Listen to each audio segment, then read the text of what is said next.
شهر رمضان الذي أنزل فيه القرآن هدى للناس وبينات من الهدى والفرقان. Assalamualaikum warahmatullahi wabarakatuh. Alhamdulillah, wassalatu wassalamu ala rasulillahi ma ba'd. Para pemirsa sekalian yang dirahmati oleh Allah Subhanahu wa taala, kita masih menjalani bulan yang paling mulia, bulan suci Ramadan, dan di hari-hari terakhir atau di 10 hari terakhir itu adalah hari-hari yang paling mulia, paling ditunggu-tunggu, jadi sangat sayang jikalau memang terlewatkan. Maka ketika kita menjalani bulan suci ini, sebagai orang yang diberi akal oleh Allah Subhanahu wa taala, dan sebagai hamba yang beriman dan juga berusaha untuk memaksimalkan akal, maka kita akan belajar dari pensyariatan bulan suci Ramadan. Para pemirsa sekalian, sebagaimana yang kita ketahui bersama, bahwasanya syariat Islam adalah satu-satunya syariat yang seimbang. Syariat yang disyariatkan atau yang diturunkan selama 23 tahun. Dan dari awal sampai akhir tidak ada yang namanya kontradiktif. Tidak ada hukum yang bertabrakan. Jikalau hukum yang diganti, iya. Karena memang ada perubahan dan ada update di beberapa kondisi masyarakat. Dan juga sesuai dengan kebutuhan masyarakat yang juga berkembang. Maka syariat ini adalah syariat yang pasti diturunkan dari Sang Pencipta. Karena selama 23 tahun itu lamanya, tidak ada satupun yang berseberangan, bertabrakan, atau bertolak belakang. Maka ini adalah syariat Islam. Terkhusus di pensyariatan bulan suci Ramadan. Maka yang kita ketahui bahwasanya dahulu bukan bulan suci Ramadan yang disyariatkan, melainkan puasa Muharram, atau yang disebut dengan istilah puasa Asyura, hanya 1 hari di bulan Muharram, bukan 1 bulan penuh. Tapi kemudian setelah itu Allah jadikan 1 bulan penuh.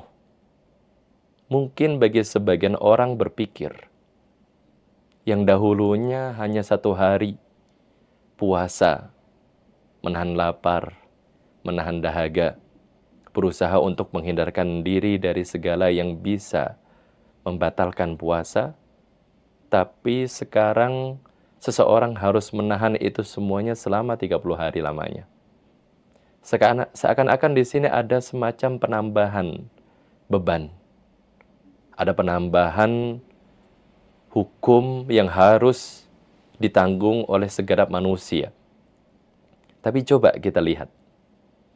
Coba kita lebih dalam lagi menyaksikan bahwasanya hikmah di dalamnya itu sungguh sangat besar.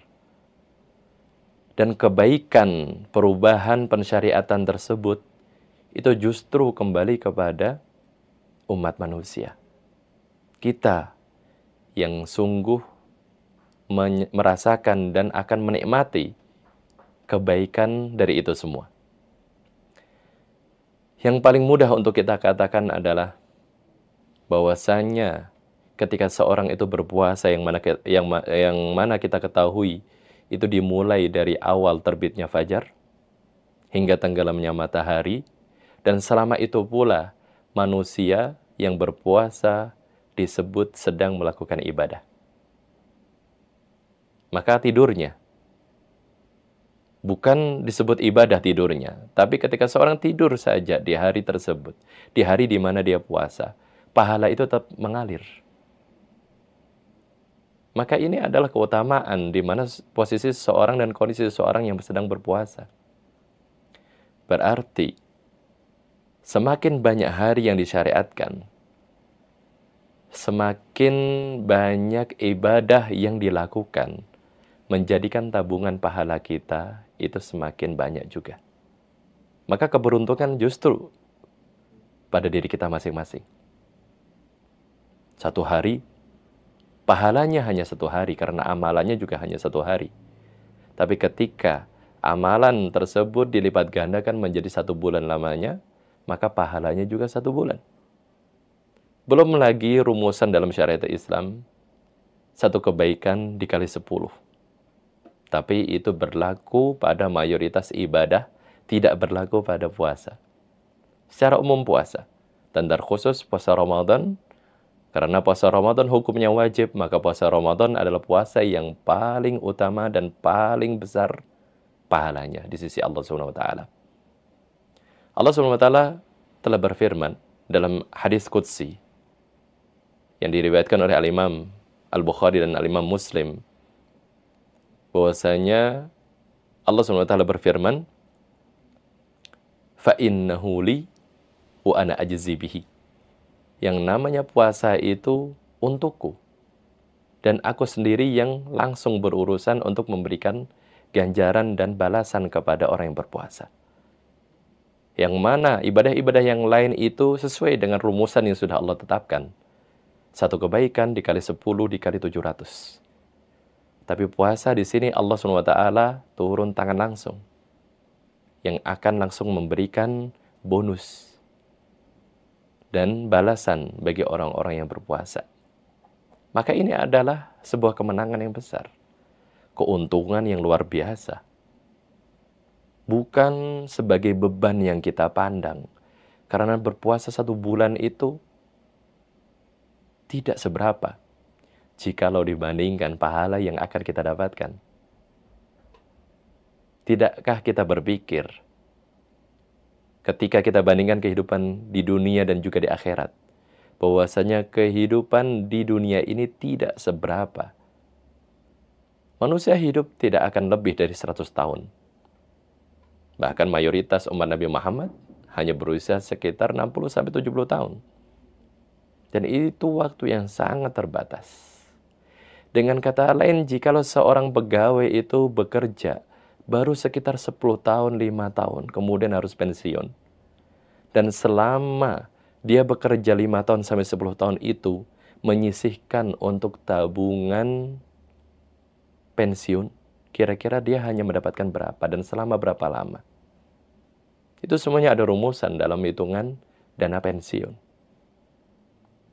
Tapi di sini Allah SWT dengan rahmatnya yang sangat luas, kasih sayangnya yang begitu besar kepada seluruh hambanya, menjadikan bulan suci Ramadan adalah bulan di mana seorang itu bisa mendulang keuntungan yang sangat besar. Maka dari itu kita belajar dari sebuah beban yang secara sekilas seakan-akan itu berat untuk dilaksanakan. Tapi di akhir kita pasti akan bahagia, kita akan beruntung. Karena Rasulullah SAW telah bersabda, "Lis-shaimi farhatan.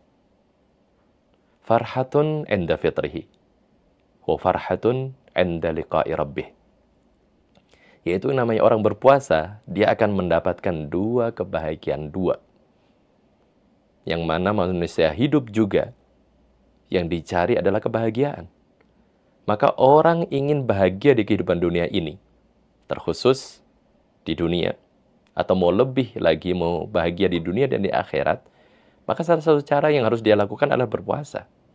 Bukan berfoya-foya, bukan menabung sebanyak mungkin dari harta, tapi berpuasa, yang mana ketika seorang itu berpuasa mendapatkan 2 kebahagiaan, bukan hanya 1. Kata Rasulullah seperti itu. Dan yang pertama adalah inda fitrihi, ketika seseorang itu berbuka puasa. Coba bayangkan ketika kita menahan lapar dan dahaga, capek kegiatan 1 hari, bekerja. Ketika hendak detik-detik itu sudah mulai mendekati adzan maghrib, maka apa yang kita rasakan?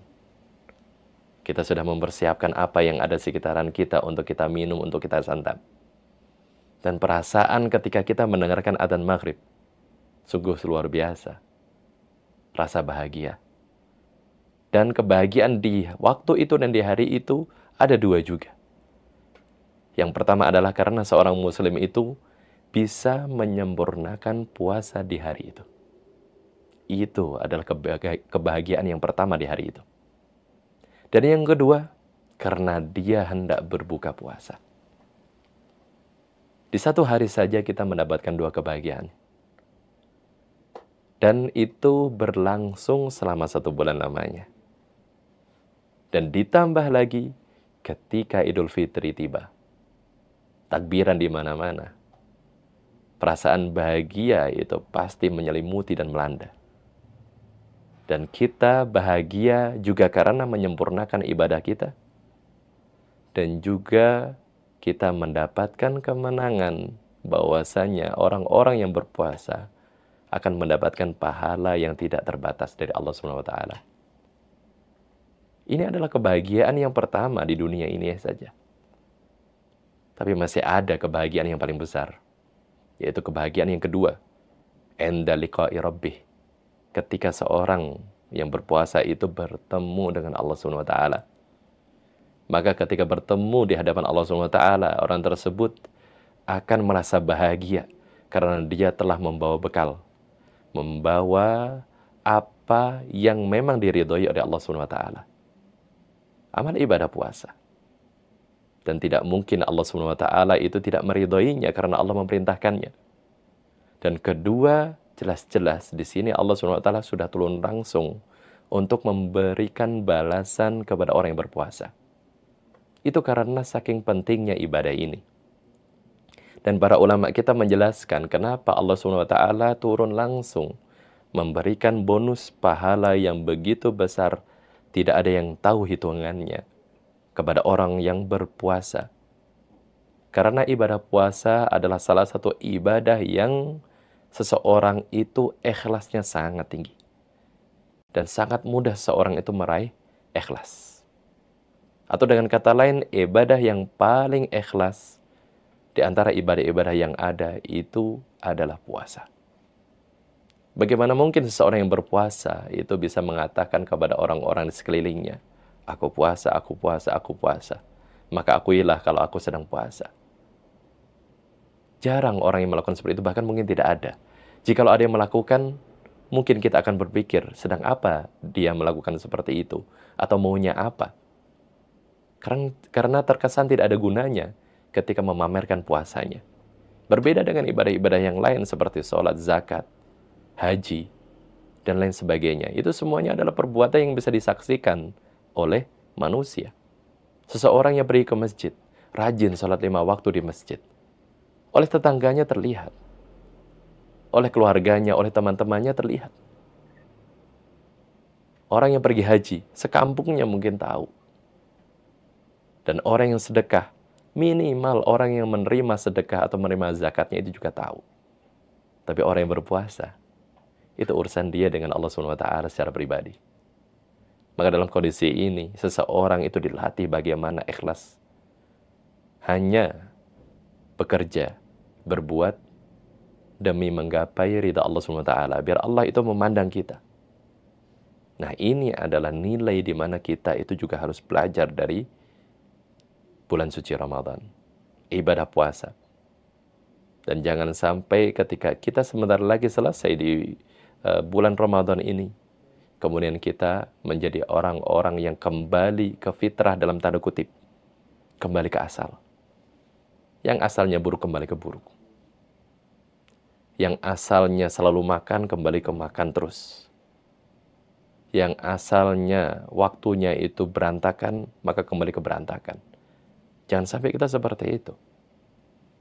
Tapi kita belajar juga dari Ramadan, yang mana Ramadan itu adalah waktu di mana kita harus memanage waktu. Kita harus berusaha untuk bangun sebelum subuh. Karena rasanya sangat kecewa jikalau kita mendengar adzan subuh dan belum makan sahur. Maka dari itu, kita di sini digembleng selama 1 bulan penuh. Dilatih untuk disiplin dalam menggunakan waktu. Mungkin kita tidak sempurna dalam mempraktekkan itu di segenap usia kita. Atau di hari-hari yang tersisa. Tapi paling tidak ada perubahan setelah bulan ini. Waktu yang kita diajari untuk disiplin sebelum subuh, kita makan sahur. Kemudian sholat di waktunya, tidak kesiangan. Kemudian kita tetap juga melakukan aktivitas seperti sedia kala. Puasa tidak menyurutkan kekuatan kita dalam menjalankan kewajiban seperti pekerjaan dan lain sebagainya. Kemudian ibadah-ibadah yang lain, bahkan qiyamul lail, itu kita lakukan juga. Sholat yang 1 hari itu 5 waktu, kemudian kita tambah lebih banyak daripada itu. Minimal orang itu menambah dengan sholat tarawih. Dan sholat tarawih ada 2 macam di dalamnya. Ada sholat tarawihnya itu sendiri, atau yang disebut dengan istilah qiyamul lail. Dan satu lagi adalah sholat witir. Maka itu adalah penambahan dari ibadah-ibadah yang mana kita terdorong, juga bersemangat. Selain kita melihat kanan kiri banyak orang yang melakukan, kemudian menimbulkan tambahan semangat, maka di bulan suci Ramadan ini juga yang mendorong kita agar kita tetap melakukan ibadah-ibadah walaupun itu hukumnya sunnah, untuk kita jadikan sebagai rutinitas kita di dalam kehidupan sehari-hari. Maka kehidupan seseorang di bulan Ramadan sesuai dengan apa yang diarahkan Rasulullah SAW, yaitu diantaranya ij'alu akhir salatikum bil-laili witran, yaitu jadikanlah salat kalian yang terakhir pada malam hari itu jumlahnya ganjil, yaitu salat witir. Yang mana seseorang sudah melaksanakan salat maghrib sebagai witir untuk penutup siang hari. Maka ketika seorang itu sebelum tidur, atau ketika malam hari itu belum habis, yaitu menjelang waktu sahur atau menjelang waktu subuh, seseorang menutupnya dengan salat witir yang hukumnya sunnah. Maka hal tersebut itu menjadi penyeimbang kehidupan kita semua dalam sehari semalam. Sehari kita melakukan kewajiban, yang di malam kita menambahkan dengan kesunahan. Seperti itulah kehidupan seorang muslim di bulan Ramadan. Begitu teratur dan begitu seimbang, sesuai dengan syariat Islam yang mana syariat ini juga teratur dan juga seimbang. Maka kita terus ketika melaksanakan bulan suci Ramadan juga harus terus belajar dan mempelajari, tambah berpikir, tambah berakal, bahwasanya keberuntungan itu semuanya berpihak pada diri kita masing-masing. Maka sangat merugi bagi mereka-mereka yang melewatkan bulan ini begitu saja, tanpa sedikit pun mengambil faedah atau manfaat di dalamnya. Karena Rasulullah pernah suatu ketika hendak naik mimbar, di satu langkah yang pertama, Rasulullah mengatakan amin. Dan berikutnya juga mengatakan amin sebanyak 3 kali. Dan ketika sahabat menanya, kenapa engkau, hai Rasulullah, mengatakan amin? Seakan-akan engkau mengamini sebuah doa. Maka Rasulullah pun mengatakan, ada 3 doa yang dipanjatkan oleh malaikat Jibril, dan aku pun mengamininya. Dan salah satunya adalah malaikat Jibril mengatakan, sangat merugi dan sangat merugi orang yang melewatkan bulan Ramadan tapi tidak mendapatkan maghfirah dari Allah SWT. Maka Rasulullah SAW mengatakan amin. Ya Allah, kabulkan kondisi seperti itu. Ini adalah doa yang muncul dari 2 rasul yang mulia. Rasul dari kalangan malaikat dan 1 rasul dari kalangan manusia. Dua-duanya adalah makhluk yang paling mulia di mata Allah SWT. Sudah berdoa dan pasti dikabulkan. Yaitu bagi orang-orang yang melewatkan bulan suci ini tapi tidak mendapatkan maghfirah, tidak mendapatkan ampunan. Itu adalah orang-orang yang paling merugi. Lalu bagaimana mendapatkan maghfirah di bulan ini? Sangat mudah, yaitu memanfaatkan bulan suci ini dengan ibadah. Minimal Ramadan, puasa Ramadan ini kita tidak tinggalkan tanpa alasan yang jelas. Kita semangat berpuasa karena memang harapannya ingin menggapai ridha Allah dan juga maghfirahnya. Maka itu catatan penting yang perlu untuk kita catat bersama. di dalam diri kita masing-masing. Bahwasanya bulan suci ini adalah bulan di mana kita harus memerdekakan diri kita masing-masing dari api neraka. Inna lillahi utaqa fi kulli fitrin wa dhalika fi kulli laylah. Rasulullah mengatakan bahwasanya Allah itu akan membebaskan hambanya dari api neraka pada waktu berbuka. Dan itu semuanya terjadi di setiap malam, pembebasan tersebut. Maka itu yang harus kita lakukan dengan melakukan ibadah dan selalu menambah ibadah yang mungkin dan bisa untuk kita lakukan. Kesunahan itu sangat banyak di bulan Ramadan, maka semangatlah untuk terus mempertahankan. Apalagi di 10 hari terakhir, maka tambah dengan hal-hal yang lebih banyak lagi dari amalan-amalan yang sunnah.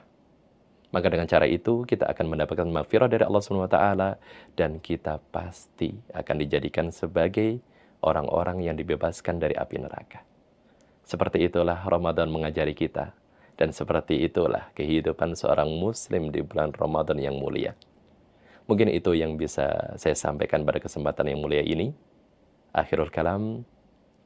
Assalamualaikum warahmatullahi wabarakatuh.